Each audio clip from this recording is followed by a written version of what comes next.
All right, so Django Validations. That's our challenge that we're going to be going over today. Let me go through the motions of forking this to my personal account.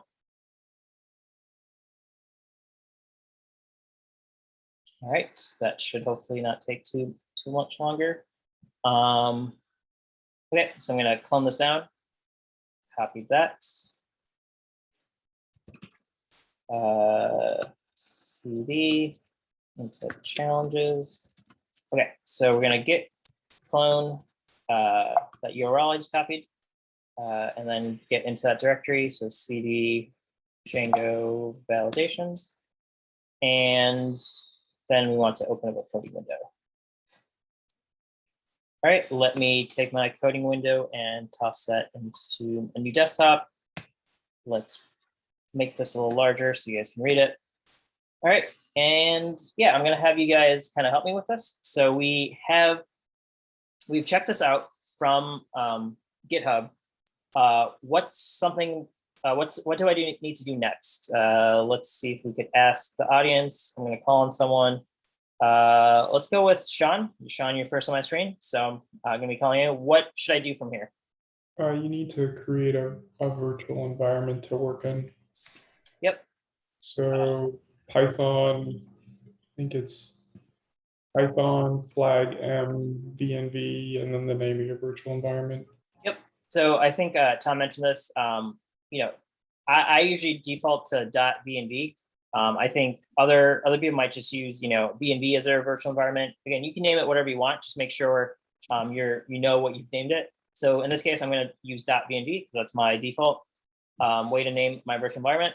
The key thing here is when we provide you a project, make sure you snoop in the git ignore and might need to update the correct directory. So in this case, mine is called .vnv, so I need to update my git ignore so that folder is actually ignored. So if I save this, notice in my VS Code, it was highlighted in green. Now it's in a shade of gray. So that means it's being ignored by the Git project. I learned that yesterday, a little bit later in the project.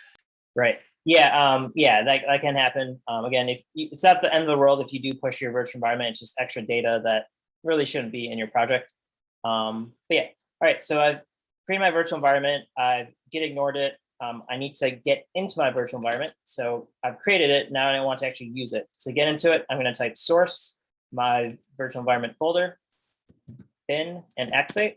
And that will actually get me into my virtual environment. So again, notice that my path is now prepended with my virtual environment. So that means I'm actually operating within that virtual environment.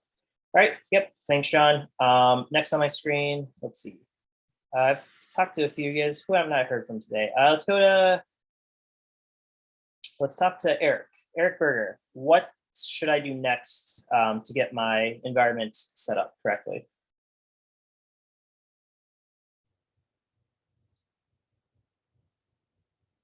Do you have to install something? Install. Yep. Oh, it's on the tip of my tongue. Yep, you got it. So yeah, Psychology. What was that? Is it the Psycho PG? I would say yes, but there's more stuff also. So you're right.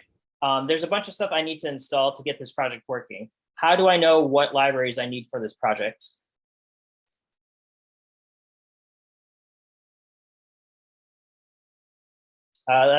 Anyone can answer that. How do I know which libraries? It's in the requirements.txt file. Yep.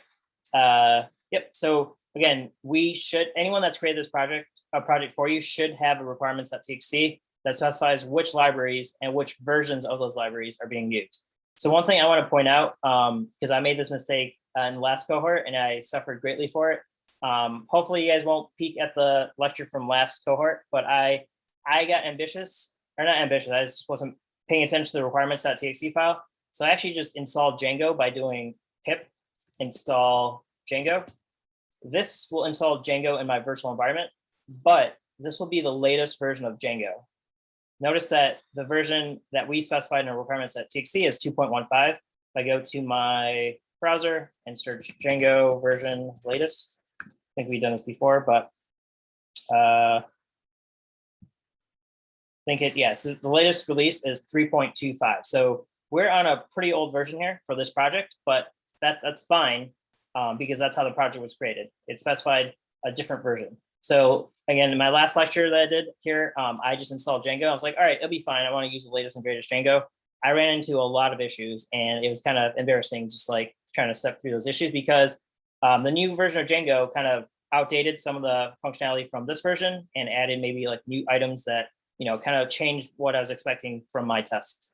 So you always want to use the requirements.txt. You don't necessarily want to mess with these versions because that can break compatibility and functionality. So in this case, I don't want to do pip install Django, but I still need Django installed, and I'm going to install this version. And so the easiest way to do that, I could just do pip install -r and pass it the requirements.txt. So now it should install all of these libraries that are there. So psychopg is one of those libraries. So if I give that a run, that should take a few seconds, hopefully not too long. So Ankur, just on that note, I actually did run the pip install Django, and when I did the install requirements.txt file next, it uninstalled that most recent version and reinstalled the older version. So okay, that is interesting to know. Yeah, I guess I'm on hand. I guess I'm a little surprised by that, because my understanding was if you have a library installed and you run pip install, if it finds any version of that library, it'll kind of not overwrite it. But I'm curious that it uninstalled it and installed it. So it's good to know that if you did install the wrong version, you could fix it pretty quickly. But yeah, thanks for that note. All right, so now that I installed everything, hopefully I should be good to go here. All right, so we're not creating a Django project from scratch, so we already have all those pieces in place. So I think Django Validations is our project folder, and Swim Records is our app folder. So we have one app in this. Always good to check that everything's set up correctly. So again, I would assume that someone handing us this project set up correctly, but I'm just gonna inspect just to make sure I have what I need. So again, want to make sure that your app is listed in the installed apps. So in this case, Swim Records is our app. In my settings file for my project, I just double check that Swim Records is in my installed apps. And the second thing is I want to make sure I have the right database going here. So in this case, they're using Postgres and looking for a database called Django Validations, host localhost. So yeah, so I'm going to need to create a database here to kind of match what they have here. Or I could change this, if I want to use a different database name, I can change it, but I'm like, I don't want to mess with it if I don't have to. So I'm going to bring up my terminal again. I might have this DB created already, but let's find out. So Django Validations. All right, looks like I didn't have that database. All right, so I created this DB. I have psychopg installed from my requirements.txt input. So that should be good to go. All right, I think everything should be set up now. Is there any step I missed? Did anyone catch any errors I made? Not something that you missed, Ankur, but a question. Like if you wanted to create Django validations just for testing, like in your test.py, how would you do that? Could you say that again, or ask that again? If you just want to create the DB for the tests and then have it clean it up at the end of the tests, it seems like we did that in the queries. So how would you do that in this? Yeah, I think I made a mistake again. I think, yeah, the database should be created automatically, I think. Yeah, I didn't create a database yesterday and everything worked fine through ManagePy. Yeah, sorry, I'm just in the habit. Yeah, I'm in the habit of creating that database from settings. But yeah, I think for testing, it creates a dummy database for you, and then we'll clean it up. So I think this step of creating this database was probably unnecessary. So maybe let's just drop that DB since we don't need it. Thanks for pointing that out. Again, my habits are just creating that database every time. Okay, so let's clear that, drop that database. Let's just get into testing here. So how do I run this test file? Let's ask a member of our audience. Who do I have that I haven't talked to recently? Let's see. Stephen, are you available to tell me how I can run those tests? Let's see. Don't you just something DB and then test, and then it should run through that entire list or something like that? Yep. So I'm going to need to run Python manage.py. So manage.py is your entry point for Django, and then test is a command you can run. So if I run that, let's see what happens. So I ran a bunch of tests and it seems like I failed a bunch of tests. Now let's actually look at our challenge and see if that's fine. So Django Validations, we have that. So the challenge is you want to run tests and make sure that you pass them by adding proper validators. So if we look at our test file, let's see what we're actually testing for. So looking at my first test here, it says test valid first name presence. So it looks like it's trying to save a record. So we get a record, and the error, this is something that we should expect, that we should get an error that says this field cannot be blank. All right, so I'm actually just gonna do this one by one. So I'm gonna comment out the other 7 test cases. So I want to focus on them one by one. Count those, we'll get back to them. All right, so again, here we're expecting a validation error to be thrown, and that validation error should say something like the field cannot be blank.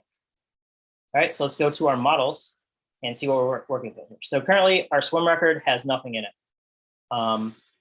We're gonna need to eventually have all of these fields in our model, but we wanna make sure we have the proper validators for it. So I'm gonna uncomment, let's just uncomment all this.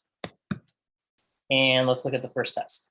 So first name presence, so that can't be blank, which kind of makes sense. You don't want to have an empty name inside your database. So we have first name here with a char field. Let's get more audience involvement here. So what do I want to call him? Let's see, Mark Stanley, do you mind if you helping me out with this first test case? What's something I need to do with this char field, even before I think about validators? Yeah, you'll need to assign a max length to it. Yep, so that's something to keep in mind for char fields. You just need to specify how long it can be. So what do you think a reasonable max length here would be? I don't know, 60. That's pretty long, but yeah. That works for me. Yeah, so 60 characters would be our max length. Actually, I lied. I'm going to do these one by one. All right, so we have max length here. Now that I've changed my model here, what's something that I guess in this case, I'm not creating my database, but I should be making migrations. Anytime you change your model, you'll need to make migrations. So if I ran this. Okay, so it seems like I'm passing this first test case, but is that actually what I expect?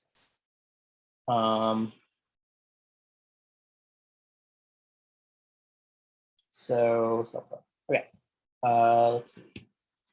So in this case, I would want to add a line here, self dot assert, maybe.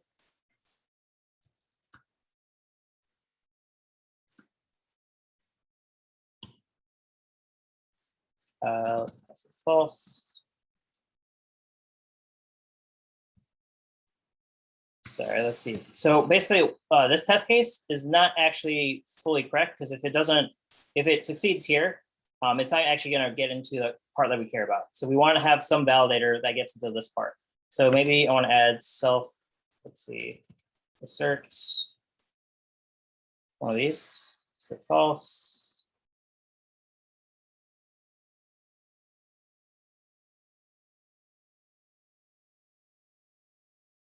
I don't know, maybe I want to assert raises, no. What do you guys think? How can I make this fail? Maybe I need to go to my docs here. So unit test fail test case. Does anyone know how to do this?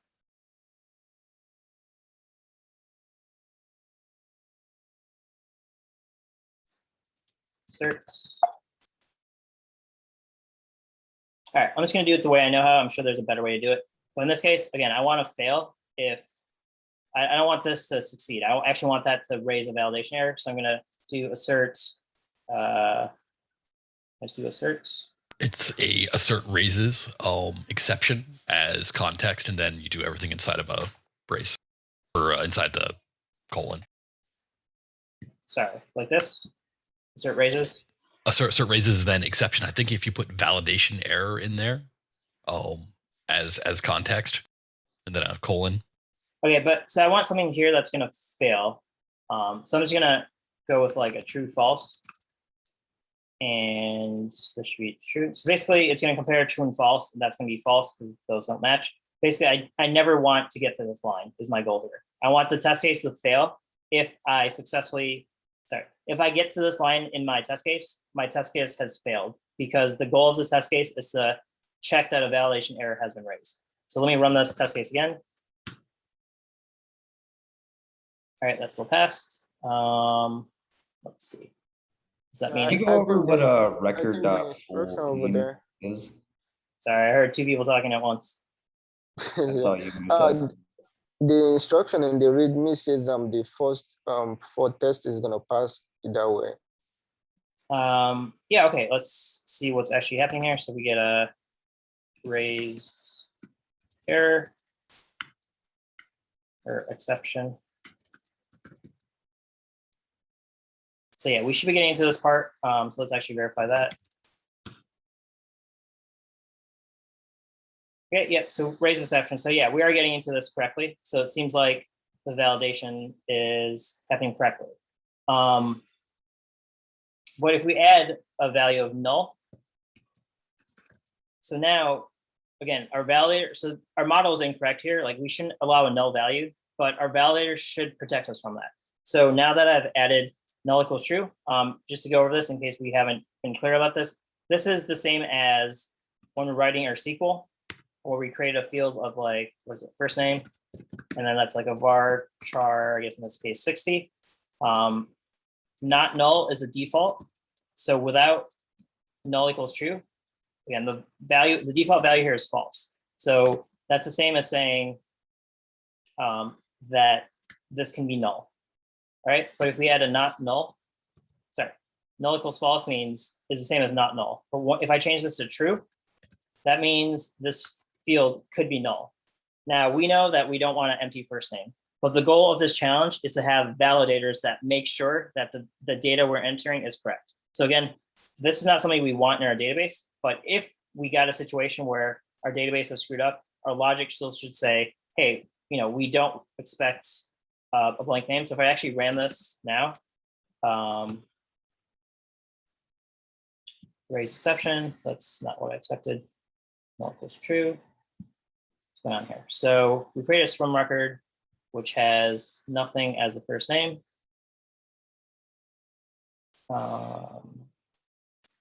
The default. There's no.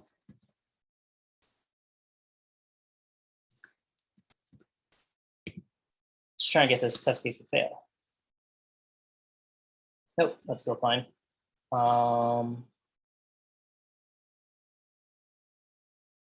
What does that full clean method do exactly? Good question. So Django has good documentation. Let's actually look at the parts of full clean because it's going to come up again.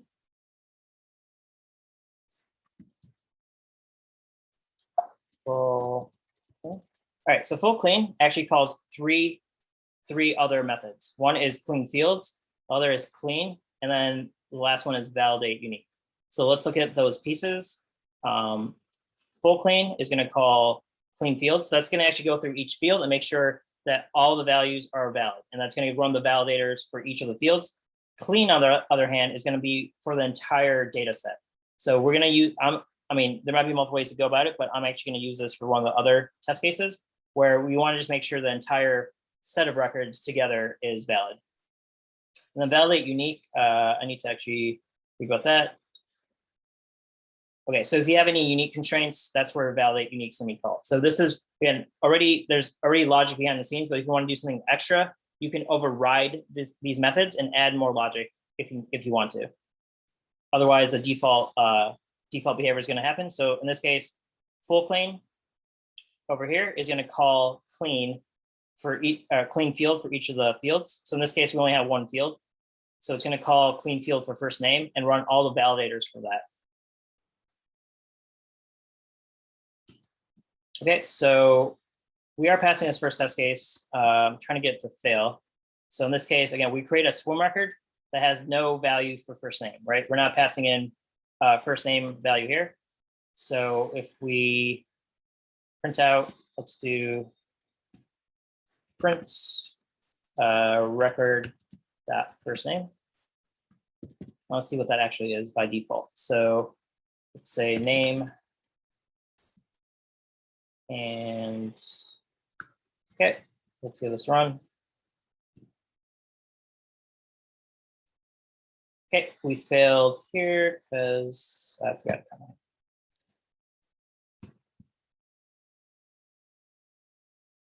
Okay, let's see what's going on here. Record is not defined. How do I get to that record? Self. My bad.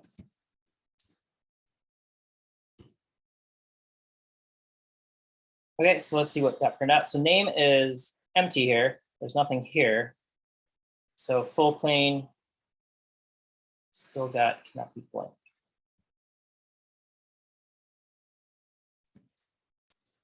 Null. All right. False. I think that's what I want to go with. So I want to say that I should not allow a null value. That's something I was screwing up before. So let me clear this and run my tests. And I think I should get my results, but I'm all right. No, I don't. All right. Name, I got an exception still. This field cannot be blank. So I think assert true takes a Boolean for its first argument and then a message if it fails for the second argument. Assert true. Yes. Any. Okay.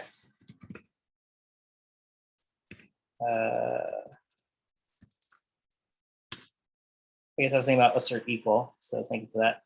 All right, I got a failure. Okay.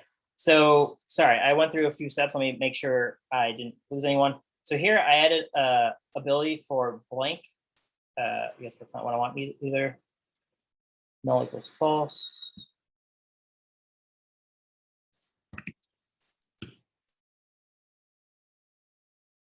That's okay. So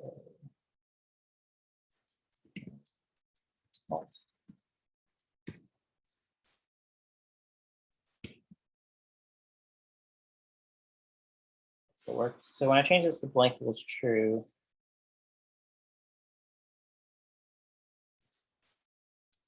I see. All right, so there's two values here. There's null, there's blank. These are a little confusing. So null is for your database side, blank is from your input side. So this says, if I have blank equals true here, that means a user can submit a value. So imagine like a user filling out a form on like a web page. If they don't enter in a name, this is saying that that's okay, that blank can be true. This, on the other hand, null equals true means that you can store a null value inside your database.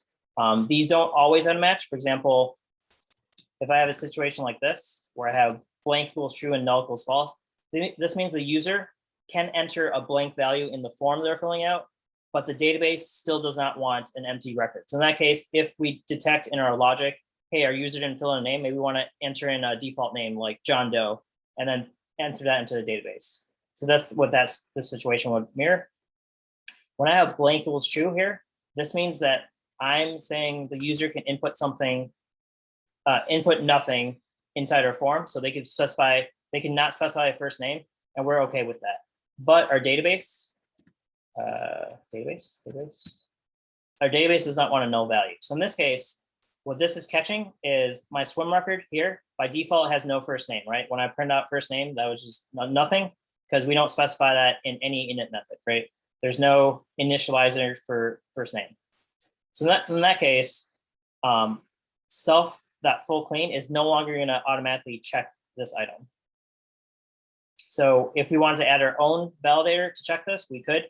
But by default, when you say, hey, this can't be blank, Django already has those validators built in. So I think someone mentioned it, like this is expected to pass. We don't need to add custom validators.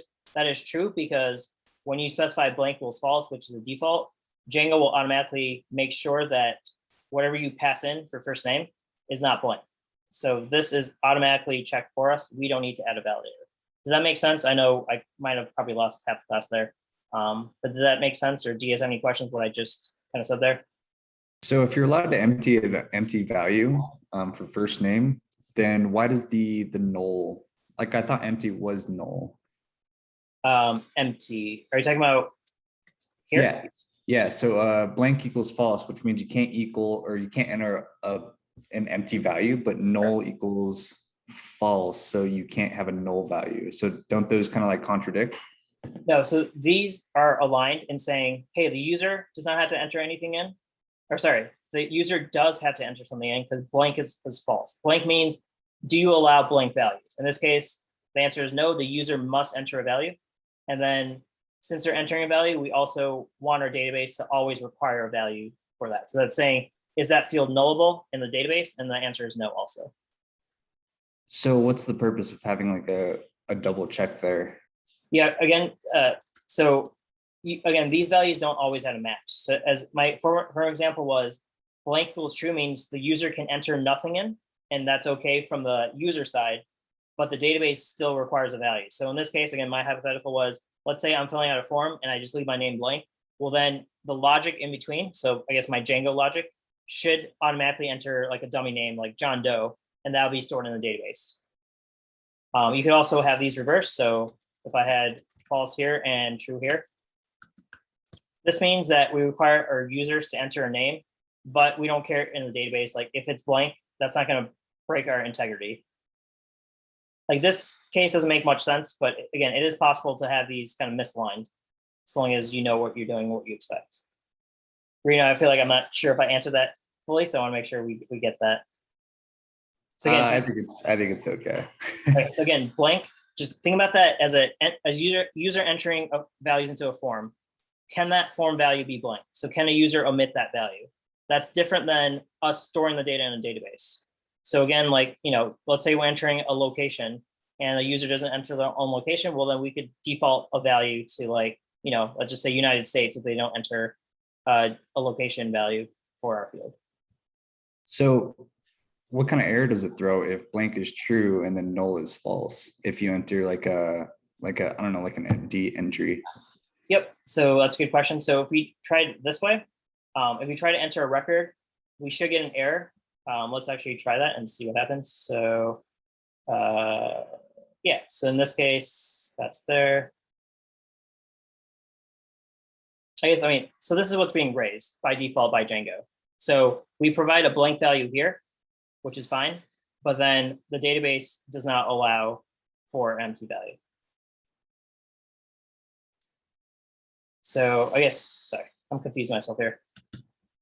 Empty value is okay. So full clean is not going to catch that. So if we try to add that to the database, I think that's the question here. What happens? All right, so I took away that assert. Let's run this.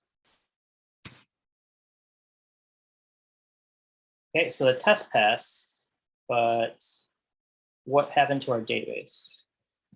So database null equals false. That shouldn't have been able to enter that. So let's do print swim record dot objects dot call.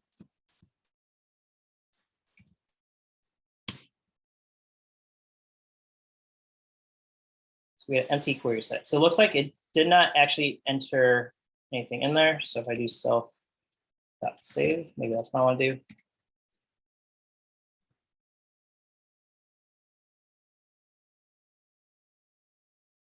So record. Okay, so full clean isn't actually adding it to a database. Full clean is just your check if this data is okay. Save is actually what saves in the database. So in this case, full clean is going to say, hey, this can be blank because we said blank equals true. But the database, when we try to go to save it, I would expect this to raise an error, but since I'm always uncertain, it seems like, let's actually run it. All right, so that actually entered it. I'm totally lost here. So full clean is that, I want to know what's in our database. So it actually entered that record when we hit save. So notice we get query set, we have one record in there. I'm not sure how it rectified that empty name because we said null equals false. So I'm not quite sure what's going on here. All right, let's kind of move on. I think I'm spending too much time on this particular test case. Okay, so we basically, let's get rid of our junk here. And all right, so raise exception, again, gets hit when we add a max length and have this run. This, again, this error is coming from Django. We didn't have to add a custom validator here. So we pass that test case. If we go on to our next test case, I would assume it's the same. So we have last name here. Same thing going on here, except for last name instead of first name. So if we give a definition of that,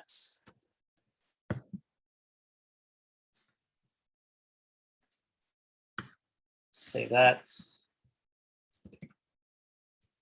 here.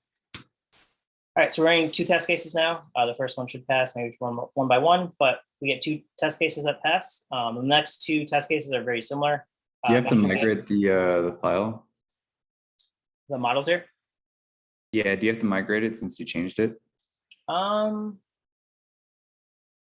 question. So my database is being created automatically. Do I have to migrate? So I don't have a database to migrate to. So I think that's being handled by my test case being run. Because I don't have a database where I can migrate. If I try to do Python manage.py make migrations, it's gonna complain that I don't have a database because I never created. So the migrate function only, or you only do a migrate. So does that like save it to the database? Is that what it does? Yeah, when you do a migrate, it updates the schema. So if you add a new field, if you have your own database, you need to tell your database, hey, we add a new field. The testing framework is again creating a database for you. So it seems to do that already for you. So you don't have to manually migrate any of your models at this point. Okay, that makes way more sense than. Yeah, the testing framework's a little ambiguous from what you normally do. But okay, so moving on, so we get through our test cases. Similar test case for validate team name presence, same thing going on here. As long as it's not empty, should be fine. All right, so our relay is a little different. Value must be true or false.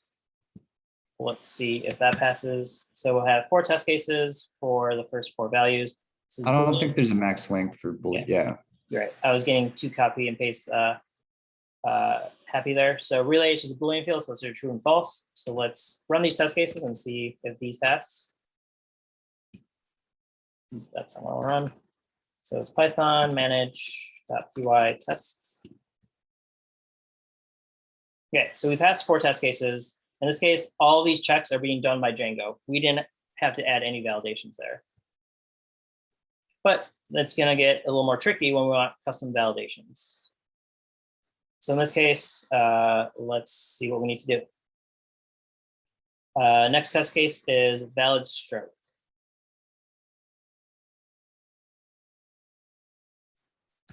Right here, validates that stroke is one of front crawl, butterfly, breast, back, or freestyle.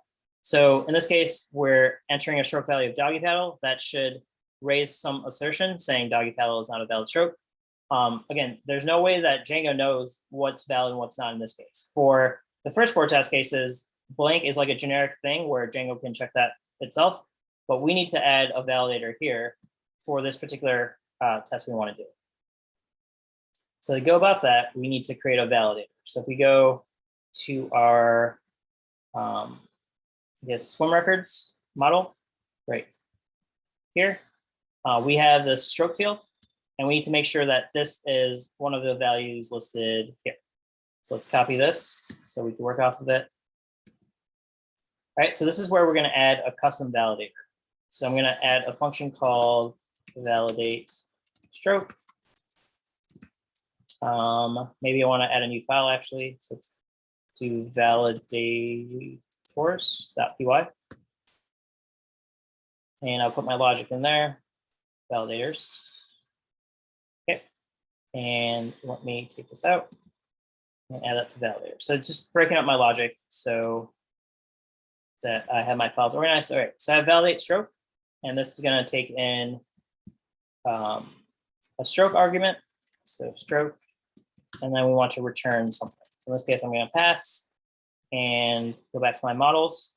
So I need to import that. So from swim records dot validators, import validate stroke. And then now my stroke field needs to use that validator. How do I get that stroke field to actually use that validator? Anyone know? Yeah, so since it's a chart field, you have to put in a max length, and then you do a validators equal, and then like square brackets, like a list, and then pass it in. Yep, so validators is an argument we can pass in. You can pass in multiple validators, so that's why it's a list. Like let's say I want to validate that's a valid stroke, but also that, it's at least like 4 characters long or some other check. So in this case, I only want one validation, which is validate stroke. Right, so that's the function that I'm going to create in validators right here. Right now, it's not doing anything, so it's not checking anything, but that is something we need to change. So in this case, I'm going to take in the stroke value and check it against what we expect. So let's maybe create a const value of valid strokes. And that can be front crawl, butterfly, breast surfer style. Copy all those, drop them in here, get rid of this 4. All right, so these are our valid strokes that we care about. So then stroke not in valid strokes. All right, so this is the case we get past the stroke value that the user was submitting. If that's not found in valid strokes, we need to raise an exception. So validation error.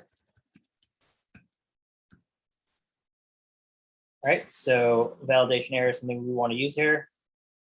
So we need to import that.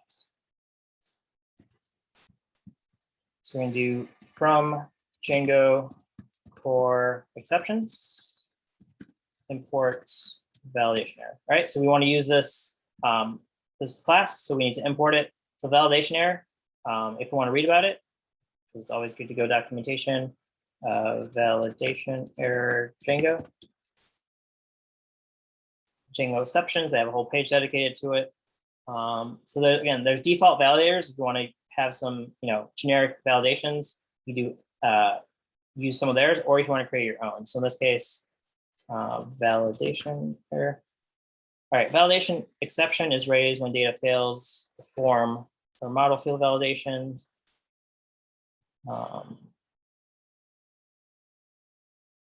Model field validation, that's what we're doing here. So we were on this page before.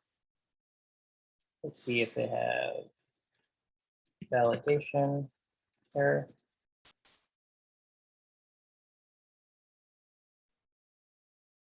Okay, so I'm trying to figure out how to use this validation error object.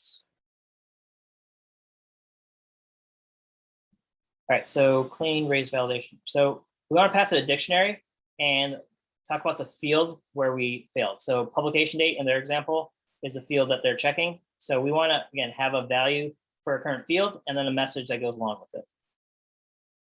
So if I go back to my code, which is here, I need to pass it 2 things. So it's going to be a dictionary. One is going to be the field that I want to tie this error to. So I think that's stroke in this case. So stroke is my field name. That's why I put stroke here. And then I want to specify an error. So in this case, the error should be something like, let's look at our test case. So doggy paddle is not a valid stroke. And that's, again, being tied to the stroke field here. So again, we get this message dictionary that's passed through our validation error. In that case, it's going to have a field for stroke that should have a value of doggy paddle is not a valid stroke. So let's actually enter that in here. So in this case, I'm going to use an F string. In this case, this could be any value. So it's going to raise an error for the stroke field with a message of, hey, whatever stroke you passed was not a valid stroke. All right, make sure I get all my punctuation correct. Yep, no period. All right, then in the other case, if we're successful, we don't need to do anything with this validator. We just want to return stroke back. So return stroke. All right, so now this validator hopefully should return a validation error, and this will be the message. So let's actually run this. Any questions about creating a custom validator? I'll make sure. All right, so I create a validators file and importing validate stroke, so that should be hooked up correctly. Let's run Python manage that to test. All right, so false is not true. Okay, let's see what's going on there. So validation error stroke. Let's actually print out our dictionary. So it's getting here. Let's print out e.message dictionary and see what we're getting in there.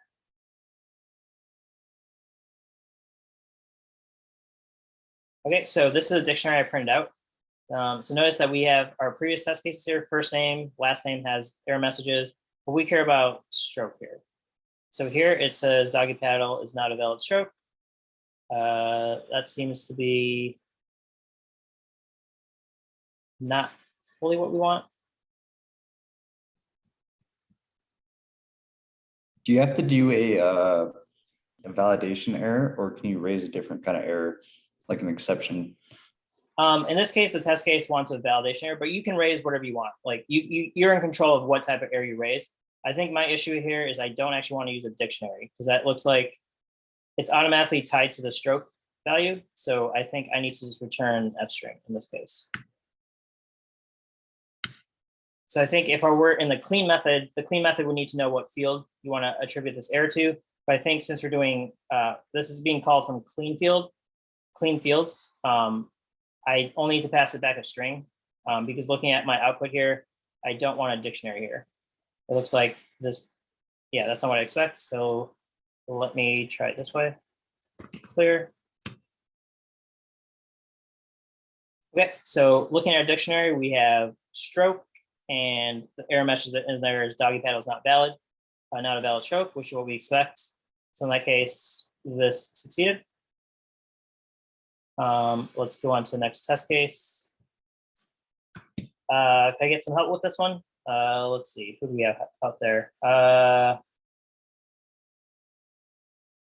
Jonas, do you mind helping out with this one? I want to test for valid distance. So must be at least equal to 50, I guess, meters, I assume. In this case, if we pass in a distance of 20, we should get an error here. Sure. So we're going to have to go back to our models page and throw in like a instance method. I forgot the terminology, but so yeah, we're gonna go to the models page. We're gonna have to insert I'm gonna say like a validate distance, and we're gonna have to insert the values parameter so that way we can pass the or did I jump too far ahead already? No, I mean, you might be fine. So if we want to go this way, we can. So if we pass the validators, let's say validate distance, and then we go to our validators. Let's create a function for that. And let's see here. I'm going to say validate distance.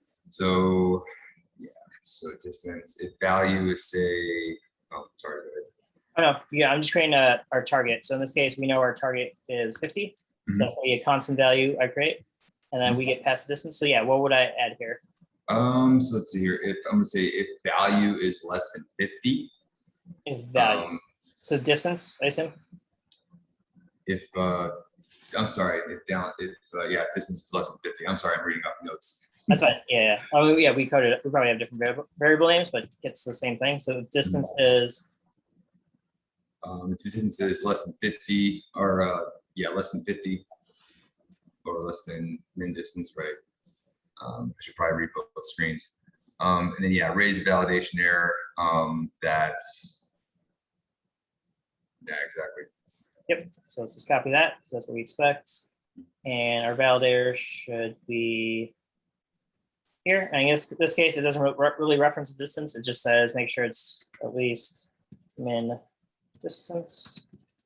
So if we want to change this value, we could easily change it, and that should still work. Ensure that this value is greater or equal to min distance. In this case, our min distance is 50. So if our distance is, I think, less than or equal to, I think 50 is our minimum threshold. So I'm going to change that to less than. Sorry, if that's less than, you're right. And then return the distance, right? All right, let's see if this accomplishes our task. Oh, because I didn't import it. So I created a new function, but I did not import validate distance. So I had no idea what I was talking about. Why don't you just import star? I could do that. I usually like being explicit, but I guess that would save me from writing extra imports. So here I have passed all test cases. I have this dictionary that I'm putting out in the middle. So it's kind of cluttering my output. Let me get rid of that from our previous test case.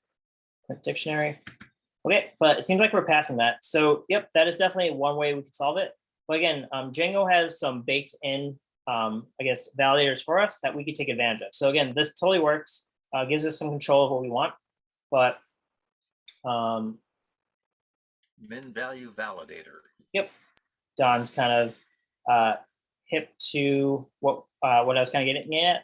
So you want to kind of, again, there's no real way of knowing what Django has to offer other than reading documentation. So if I go to think validators. Let's see if that gives me what I want. Validators. All right, so built-in validators is what I'm interested in here. So notice they give you a whole list of them. There's regex validator. Let me just look at the table of contents here. So there's email validator. So again, these are just common things that come up. So obviously, users entering an email value, instead of you having to check like, hey, is the @ symbol there? Is the the .net or .com there? The email validator will handle that for you. So we don't have to kind of reinvent the wheel there, reinvent the wheel, sorry, there. But also we have these additional goodies. So in this case, we have max value, max length, min length. Some of these might be handy. Again, these are just common generic things that happen. So if I look for, in this case, min value, raises the validation error with the code of min value if the value is less than a limit value. All right, so it looks like an input for min value validator is limit value. That's where we pass in 50, I would assume. And then message, if you want to customize your message, you can, or we can use the default error message. So if I go here, so again, this totally works, so we can keep this, but if you want to just see how we can use built-in validators from Django, that's something that we can do. So if I go back to my models here, I'm going to import from Django.core.validators, import min value validator. Okay, so that's one we want to use, so we need to import it. This is half the battle is just figuring out how to actually get the correct item you want. So in this case, I'm going to pass in min value validator, and then the limit value will be 50. Again, so this is doing essentially the same thing that our validator is doing. It's going to check against a limit. So in this case, our limit is going to be 50, and then raise a validation error. So we need to make sure that the default message is what we expect it to be. Otherwise, we're going to need to modify it. So let's actually just run this and see if we still pass our test case. All right, so it looks like we get the output. So this error message is the generic message that's returned from that min value validator. But let's say we change this to like the, hey, make sure. So in this case, Django's default message is not going to match this. If I ran this now, notice that we failed because our output is, hey, make sure this, or our expected output is, hey, make sure this value is greater than or equal to 50. But the dictionary that's passed back had a different value because again, it just autofills the generic error. So in that case, we could try to rectify that in one of two ways. One way would be to use our custom validator here. So again, we're in control of our error message here. So I want to change this to, hey, make sure this is equal to min distance. Well, now this will pass if we use our own validator, validate distance, which we're no longer using. Or it looks like, again, reading documentation, where were we? So it looks like we could pass a message. I assume that message is gonna be the error message that's passed. So, but let's actually check that out. So if I go to my min value validator, let's just enter in donuts and see what happens with that. I probably want to print that out. So print E message dictionary for distance. Let's see what value is actually stored in there.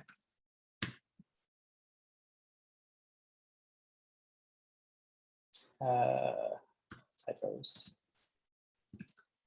All right, so I'm actually just trying to print out E.message dictionary, but I keep failing at that.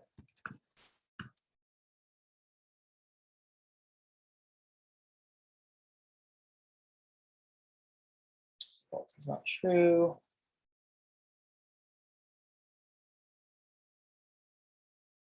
All right, so notice for distance, my message is donuts. The reason it's donuts is because here, my custom message is donuts. So we could rectify, again, the situation where we want a custom message by just passing in that message here. So if I pass in my new custom message, which is, hey, in caps, make sure this value is greater than or equal to the min distance. Make sure I have my quotes here. What's missing here? Min distance is not a value, so make that 50. Or we could use import that from here. So let's say min distance, and now we can use min distance here. So we specify min distance in our validators, so we can use that here.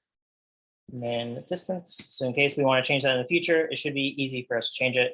All we would need to do is change this value in one place, and that should update everywhere else. So we need an f string, and we have min distance. All right, let's save that. So now we have a custom message that we're passing to our validator. And min value validator takes in two values. One is required, which is the actual minimum value. The second one is a custom message if you need to pass a custom message. So hopefully we match our expected test case. Let me clear my terminal, run our tests, and hopefully that goes well. Yep. So notice we can control our message. We don't have to rely on Django for the default messages that it generates. All right, let's go to the last two. No future records. Does not allow records to be set in the future. Can someone assist me with this? Let's go with, who do we have? Vincent, do you mind assisting me with no future records here?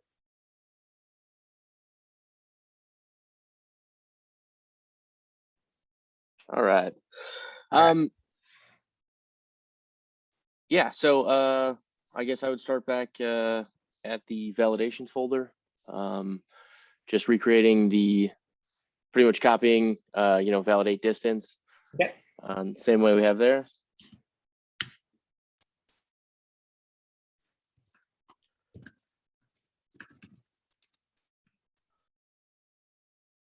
All right, we'll probably get some date value. All right, what do we do here? All right, so let's see. So we're gonna need to, sorry, I'm getting confused on which one I'm on. Getting turned around. Okay, so we're on the validate the future date one. Yes, yep, so, yep, record date. Basically, if that record date is greater than or equal to the, I guess I use the time zone now.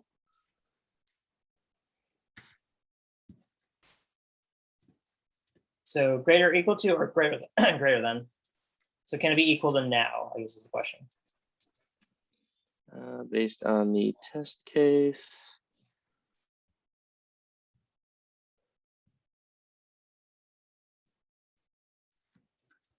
Does not allow it to be set in the future, so. Yeah, I would think now so should be valid, but yeah. So I'm gonna make that greater than time zone now. And we need to import something for time zone. So Django utils, import time zone is what I use. There might be other ways to get the now value.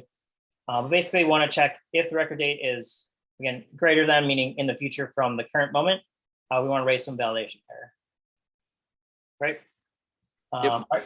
So in this case, our message should be can't set record in future. So if I go back to my validators, add that as my message, hopefully that should be good to go. Can't set record in the future, one period. Otherwise, return record date. All right, let's see if that solves this issue for record date. Date time field, validators. Validate future. And I'll pass it the function we just created. So validate. I guess I could just do what I think Sarah suggested, is to import star. Validate distance. Yeah, that works easier. All right, so now validate distance should be called for our record date, and that should check, hey, if the record date is greater than the current moment in time, that we should raise an error. So I think that looks good to me. Let's run our test, and then we should have one more test after this.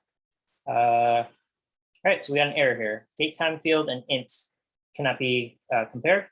So it looks like we have some data types that are mismatched. Let's try to rectify that. So validators time zone now. So it looks like record date is a date, time zone now is not. Is that what I'm reading? Oh, sorry, this is min distance. Where is this coming from? No, that should be from here. Did I mess up something up? Are you calling a distance to illustrate something?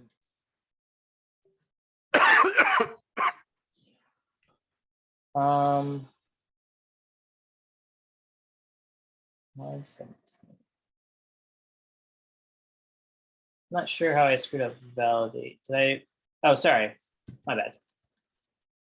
Thank you. Typo there. So this should be validate no future record date. Validate distance is the wrong validator. Okay, so run this again. All right, we passed that test case because we're actually using the right validator. So that was a bad example of using the wrong validator. But all right, so record date seems to be validated to our liking. Let's get to our last one, which is probably the trickiest one. I know we had a question about this during stand down. So this is going to be a little tricky because we need to compare two values. And the way we're doing it currently with our models, each field has its own validator, but each validator only knows about that value, right? We don't have access to another value. So this is where we need to kind of read documentation, make sure we can achieve what we want to do. So in this case, our test case does not allow records to be broken before the record date. So in this case, we have a swim record that was set a day ago. So the broken date was a day ago, but the record date was today. So basically that's implying, hey, the record was first set today, but we broke that record that existed yesterday. So that can't happen. So we need to validate that you can never break a record before the record's been established. So we need to return a message, can't break record before record was set inside record broken date. But yeah, so this is where we go back to documentation. If I have that page up still, we need to search for it. Django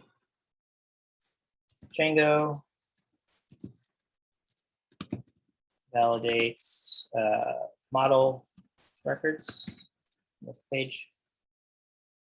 Model instance records. Is that what I want? Validating objects. All right. So as I mentioned, there's three methods that are called when you call full clean. One is clean fields. That's going to check each individual value on its own. But then we have a method called clean. This validates the model as a whole. So this means we could use all the values in our model and check them again against each other if we want to. So that's where clean comes into play. So again, if we look at full clean, let me go back to my code. Full clean, I'm actually going to right click on it and go to definition if it lets me. All right, so we're in full clean. That's not very helpful. I want definition. That's where I want. All right, I actually want to see the code here. I think I might need to debug to get into that. All right, whatever. So in this case, full clean again is going to call a clean method. So in my model here, I can override the clean method. Right, so I'm going to define clean, and that takes in self. Again, so this clean method, if I go back to where I was, I have the definition of it, not the. So here we have clean self should return none. So that's what I'm going to override here. Clean self. So as always, maybe not always, but you want to call the base method so that it can do what it needs to. So I have super clean. So whatever the default Django stuff needs to, I can do it there. And then in this case, I want to do something else. So if self.record broken date is, say, before self dot, what is it, record date? Yeah, so this is saying if you are trying to break the record before the record was actually established, then we should raise an error. So raise validation error. Change your spelling in super. Change my spelling. Oh, thank you. Good catch, good catch. So clean is what I want to call. Validation error. So this is different than an example before, where in my validators, I was just raising a string, and that was automatically tied to my field. So in this case, I'm validating everything. So this is where I want to use a dictionary. So I think someone asked this question in the chat yesterday. So if you specify a dictionary, this is going to tie it to a field. So in this case, record broken is break date is the field I want to tie this error to. So in that case, I'm going to add that to as my field value in my dictionary. And then the error message that goes along with it is going to be can't break record date before it's set. So that goes in my error here. All right, so that field will have this error if we fail this check.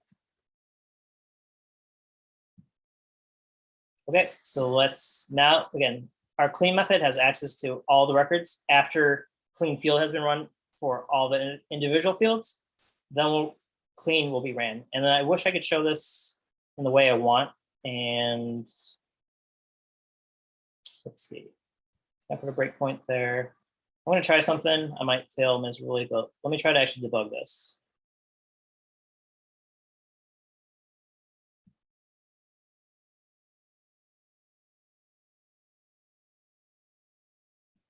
So here I want to launch.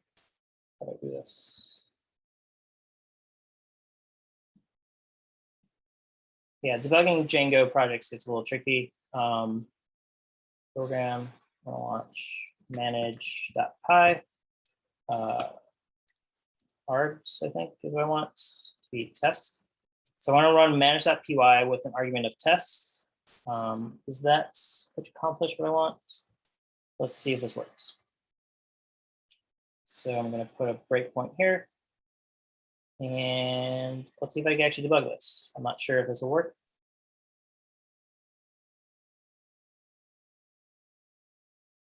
Okay, so good example here, because there is a way to debug Django projects in VS Code. So in this case, it's saying my Python path is not correct. The reason being is I need to tell it to use the Python in this folder. So let's see what my launch.json has.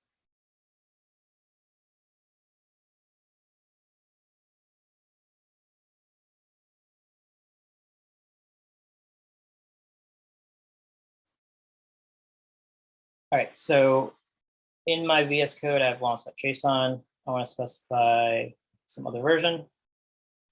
So I want to use the one in my virtual environments. So how do I find that? That's what I want.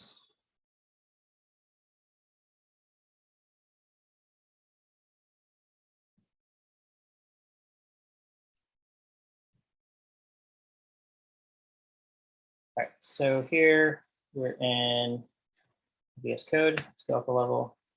Change the validations.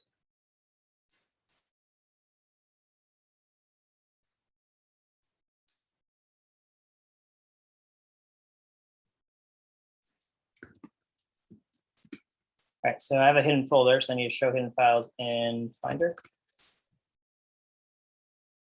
Command Shift and period is what I want. So Command Shift period. There's my VNV. I want to select bin and Python 3.9. Select interpreter. Will that do it for me?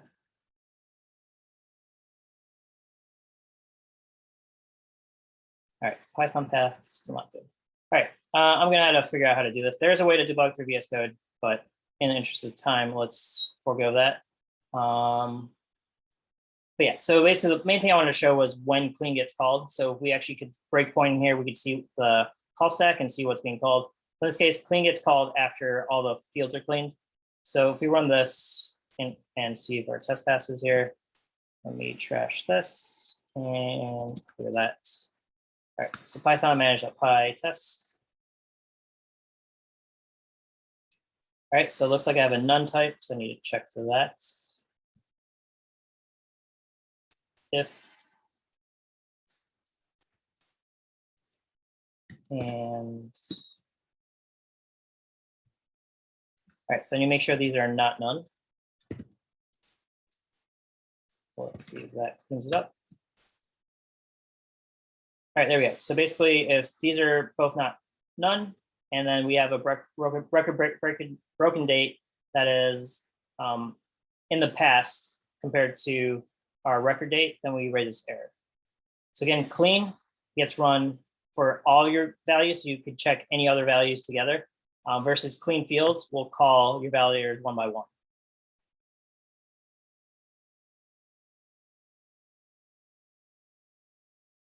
All right, so that takes care of that. Any questions on the clean method, overriding it, or any of the validators that we used here?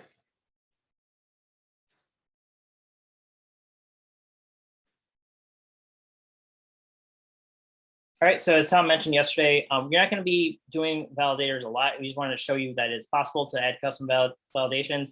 I guess with ensuring that your data is clean, you should have multiple layers. So when you have like an input form, your input form should check for errors.